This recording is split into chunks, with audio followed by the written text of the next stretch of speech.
வணக்கம். இன்றைக்கு இந்த வீடியோவில் ஒரு தையல் குறிப்பு தான் பார்க்க போகிறோம். எப்பயுமே எங்களுக்கு பிடிச்சமான ட்ரெஸ்ஸோ இல்லாட்டி கொஞ்சம் காஸ்ட்லியான ட்ரெஸ்ஸோ எதுலையாவது மாட்டி கிழிஞ்சிருச்சுன்னா அதை தூக்கி போடவும் எங்களுக்கு மனசு வராது. அதே சமயம் நம்ம தைச்சாலும் அந்த இடத்துல தையலுக்கான அடையாளம் விழுகும். அந்த தையலுக்கான அடையாளம் தெரியாமல் எப்படி அதை சரி பண்ணுறதுன்றதை இந்த வீடியோவில் பார்க்க போகிறோம். அதை சரி பண்ணுறதுக்கு மிஷினோ இல்லாட்டி தையல் ஊசியோ எதுவுமே தேவையில்லை. இந்த டேப் வச்சு தான் நான் அதை சரி பண்ண போகிறேன். இந்த டேப் பேர் பார்த்திங்கன்னா ஹெம்மிங் டேப்னு சொல்லுவாங்க. இது ஆன்லைனில் இல்லாட்டி டெய்லரிங் ஷாப்பில் எல்லா இடத்துலையுமே கிடைக்கும். இப்போ இந்த டேப் வச்சு அந்த கிழிஞ்ச இடத்த எப்படி சரி பண்ணுறேன்னு பார்ப்போம்.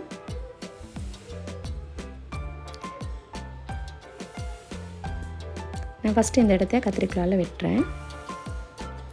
பாருங்கள், கட் பண்ணியாச்சு. இது பார்த்திங்கன்னா ஒரு நீல வாக்கிலேயே நான் கட் பண்ணியிருக்கிறேன். இது எப்படி சரி பண்ணுறேன்னு பார்ப்போம். அந்த துணியை உள் பக்கமாக திருப்பி போட்டுறணும். பாருங்கள், நான் உள் பக்கம் தான் இப்போ மேலே இருக்கிற மாதிரி நான் திருப்பி போட்டிருக்கிறேன். இப்போ கீழே ஒரு பேப்பர், அந்த கட் பண்ணதுக்கு நேராகவே ஒரு பேப்பர் கீழே வச்சிடுறேன். பேப்பர் வச்சுட்டு இந்த இடைவெளி தெரியக்கூடாது, சின்னதாக கூட தெரியக்கூடாது. அந்த பேப்பர் கொஞ்சம் கூட வெளியே நமக்கு தெரியக்கூடாது. அந்த துணியை சேர்த்து நெருக்கமாக வச்சிடணும். இப்படி பேப்பர் தெரியக்கூடாது. நீங்கள் துணியை எந்த அளவுக்கு சேர்த்து கரெக்டாக வைக்கிறீங்களோ அந்தளவுக்கு அது நீட்டாக இருக்கும் பார்க்க. இப்போ எந்த அளவுக்கு கிழிஞ்சிருக்கோ அந்தளவுக்கு இந்த டேப்பை நான் கட் பண்ணி அதுக்கு மேலே வச்சுட்டேன். அடுத்தது பார்த்திங்கன்னா, அதே துணி இருந்தால் நீங்கள் அதே துணியை வேணால் அந்த டேப்புக்கு மேலே வச்சிடலாம். இல்லை சப்போஸ் ரெடிமேட் கிளாத்து அப்படின்னா நம்மளுக்கு அதே துணி கிடைக்காது. அந்த கலர் அதை மேட்ச் பண்ணுற மாதிரி ஒரு கலரில் ஒரு துணி எடுத்து அதுக்கு மேலே வச்சு இந்த மாதிரி அயர்ன் பண்ணி விட்டுருங்க. நீங்கள் அயர்ன் பண்ணும்போது உள்ளே கொடுத்துருக்க டேப் 2 பக்கமே கம் இருக்கனால அது உருகி அந்த கிளாத்தை டைட்டாக பிடிச்சிக்கலாம். அந்தளவுக்கு நீங்கள் அயர்ன் பண்ணணும். இப்போ பாருங்கள், நான் முன்னாடி திருப்புறேன். அந்த கட் பண்ணது அந்த அடையாளமே இல்லை. பாருங்கள், கிட்டவே காட்டுறேன்.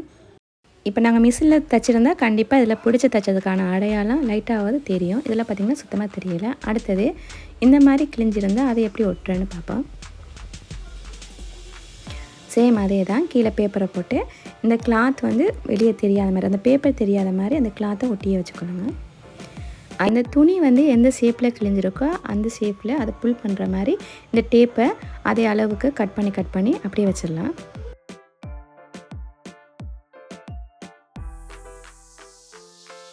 இப்போ அந்த துணிக்கு மேலே நான் அதே துணி என்னட்ட இருக்கிறனால நான் அதே துணியை வச்சு அயர்ன் பண்ணுறேன். அயர்ன் பண்ணும்போது முடிஞ்ச அளவுக்கு அந்த கீழே கொடுத்துருக்க துணியோ டேப்போ விலகாமல் அயர்ன் பண்ணணும். இதுக்குன்னு எக்ஸ்ட்ரா ஹீட் அயர்ன் பாக்ஸில் வைக்க தேவையில்லை. நீங்கள் ஒரு துணி அயர்ன் பண்ணுறதுக்கு எந்த அளவுக்கு ஹீட் வைப்பீங்களோ அதே போதும்.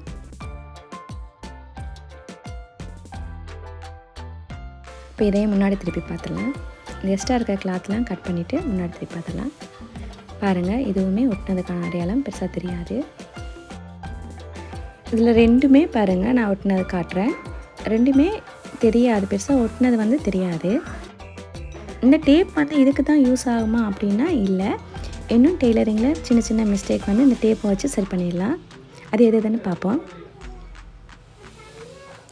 இப்போ ஒரு இடத்துல நமக்கு தையல் தேவையில்லை, இந்த இடத்துல மடித்த மாதிரி இருக்கணும், அதே சமயம் தையல் தெரியக்கூடாது அப்படின்னா இந்த மாதிரி டேப் வச்சு நம்ம அதை சரி பண்ணலாம். எந்த அளவுக்கு மடிக்கிறோமோ அந்த விளிம்பு வரைக்குமே அந்த டேப்பை வச்சு விலகாமல் இப்படி பின் குத்திக்கணும். 2 பக்கம் பின் குத்திட்டு இதை அப்படியே அயர்ன் பண்ணிடலாம்.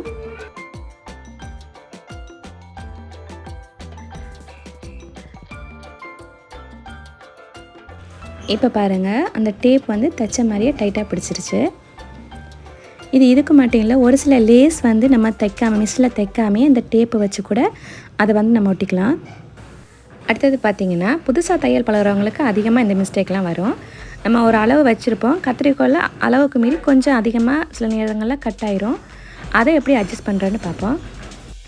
இப்போ இந்த கிளாத்தை உள் பக்கம் திருப்பி போட்டுட்டு எந்த அளவுக்கு வெட்டுப்பட்டதோ அந்தளவுக்கு இந்த டேப்பை கட் பண்ணி அந்த இடத்துல வச்சுட்டு மேலே சேம் அதே கிளாத்தை கொடுத்து அயர்ன் பண்ண அந்த இடம் ஒட்டிக்கும். அவ்வளோதான். இப்போ நம்ம இந்த பாக்கழுத்தை மடித்து தைச்சிடலாம். அந்த வெட்டினதுக்கான அடையாளம் எதுவுமே தெரியாது. இந்த மாதிரி தையலில் சின்ன சின்னதாக எக்ஸ்ட்ரா கட் பண்ணதெல்லாம் இந்த டேப் வச்சு நம்ம அட்ஜஸ்ட் பண்ணிக்கலாம். இப்போ பாருங்கள், நம்ம ஓப்பனுக்கு ஒரு சைஸ் வச்சு கட் பண்ணி கொஞ்சம் எக்ஸ்ட்ரா போயிடுச்சுன்னா அதையுமே இந்த டேப் வச்சு அட்ஜஸ்ட் பண்ணிக்கலாம். சேம் அதே மெத்தடு தான். உள் பக்கமாக திருப்பி போட்டு கீழே பேப்பரை இந்த மாதிரி வச்சுட்டு அந்த இடைவெளி தெரியாமல் அந்த துணியை வந்து நெருக்கமாக வச்சு எந்த அளவுக்கு நம்ம வந்து அடைக்கணுமோ அந்த வெட்டை அந்தளவுக்கு அந்த டேப்பை வந்து கட் பண்ணி வச்சிடணும். அடுத்தது சேம் அதே கிளாத் இருந்தாலும் ஓகே, இல்லாட்டி அதே கலர் இருந்தாலும் சரி, மேலே ஒரு கிளாத்தை வச்சு அப்படியே அந்த கிளாத் அசையாமல் அப்படியே வந்து அயன் பண்ணி எடுத்துடணும். அந்த கிளாத் வந்து இழுபடக்கூடாது, அப்படியே வச்சு வச்சு எடுத்தாலும் சரி. ஆனால் அந்த கிளாத் வந்து அந்த உள்ளே கொடுத்துருக்க டேப் வந்து உருகி விட்டுற அளவுக்கு அயன் பண்ணணும். அவ்வளோதான், பாருங்கள். இப்போ வந்து நம்ம எப்பயும் போல் தச்சு எடுத்தால் அந்த வெட்டினதுக்கான அடையாளம் தெரியாது. இந்த டேப் வச்சு யூஸ்ஃபுல்லாக என்னென்ன பண்ணலான்னு ஒரு சில இது இந்த வீடியோவில் காட்டியிருக்கேன். கண்டிப்பாக இந்த வீடியோ உங்களுக்கு யூஸ்ஃபுல்லாக இருந்திருக்குன்னு நினைக்கிறேன். தேங்க்யூ.